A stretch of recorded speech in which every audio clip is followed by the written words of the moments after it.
కొమ్మినేని గారిని అరెస్ట్ చేసి కంటిన్యూస్ గా సాక్షి ఆఫీసులు ఎక్కడెక్కడ ఉన్నాయో తిరుపతి, అనంతపురం, కడప, విజయవాడ, శ్రీకాకుళం ఇలా అన్నిటి మీద మూకుమ్ముడిగా దాడులు చేయించారు. ఆ దాడులు చేసిన వీడియోలు, ఫోటోలు చూస్తే మీకే అర్థమవుతుంది. దాంట్లో ఎమ్మెల్యేల భార్యలు, కొడుకులు, కార్పొరేటర్లు, కౌన్సిలర్లు, టీడీపీ నాయకులు స్పష్టంగా కనిపిస్తున్నారు. అంటే ఒక పథకం ప్రకారం చంద్రబాబు నాయుడు కూటమి ప్రభుత్వం చేస్తున్న తప్పుల్ని ఎత్తి చూస్తున్న సాక్షిని, వాళ్ళు చేస్తున్న అవినీతిని ఎత్తి చూపిస్తున్న సాక్షిని, వాళ్ళు ప్రజలకు ఇచ్చిన హామీలు నెరవేర్చకుండా ప్రజలకి వెన్నుపోటు పొడవటాన్ని ప్రజలకు చూపిస్తున్న సాక్షి గొంతు నులిపేసి దాంట్లో ఉన్న సీనియర్ జర్నలిస్టులను అరెస్ట్ చేసి భయభ్రాంతులకు గురి చేస్తే ఇక మేము చేసే తప్పులు ఎవరు మాట్లాడరు, ఎవరు చూపించరు అన్న క్రమంలో ముందుకు వెళ్తున్నారు. ఇవన్నీ కాకుండా కొమ్మినేని వయసు చూడట్లేదు. ఆయన చేయని తప్పుని ఈరోజు ఎస్సీ ఎస్టీ కేసు పెట్టి లోపల పెడితే ఇది ఈ రోజుతో పోయేది కాదు.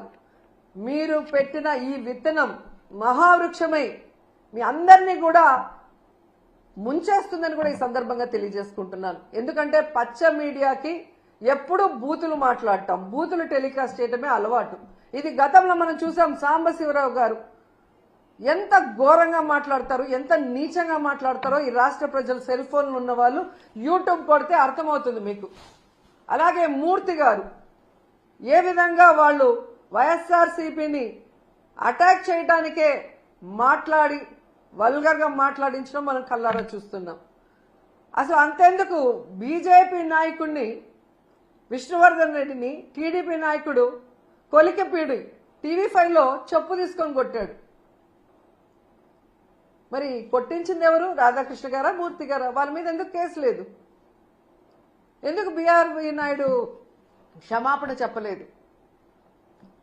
ఏబిఎన్లో ఎన్ని వల్గర్ స్టోరీలు, ఎంతమంది మహిళల జీవితాన్ని నాశనం చేసే విధంగా మినిస్టర్స్ అని లేదు, ఎమ్మెల్యేలని లేదు, జగన్ గారి వైఫ్ అని లేదు, వాళ్ళ అమ్మ విజయమ్మ అని లేదు.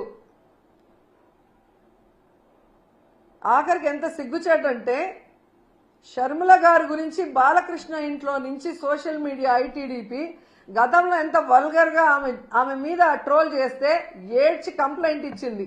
అలాంటి వాళ్ళకి ఈరోజు సపోర్ట్ చేస్తూ జగన్ గారు, భారతి మేడం క్షమాపణ చెప్పాలి అంటే ఈ రాష్ట్ర ప్రజలు ముక్కున వేలేసుకున్నారు.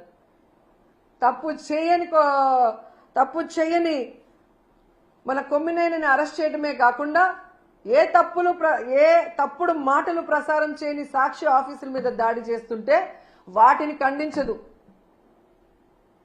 ఈ షర్మిల గారు కానీ ఈ రేణుకా చౌదరి. ఇంతమంది ఆడవాళ్ళని రేప్ చేస్తున్నారు, నరికేస్తున్నారు.